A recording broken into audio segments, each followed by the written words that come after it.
Recent leaks on the Samsung Galaxy A56 5G reveal significant upgrades in performance and design, suggesting it will be a competitive option in Samsung's mid-range lineup.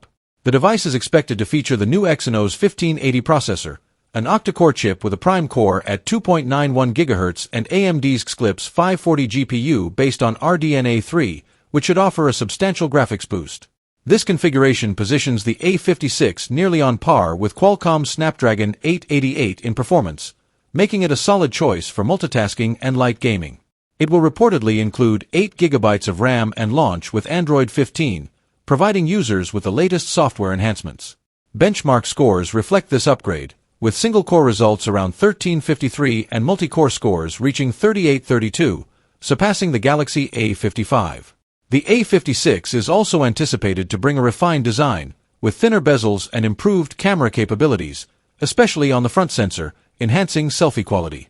It is expected to release in early 2025, continuing Samsung's tradition of introducing new A-series models in the first quarter.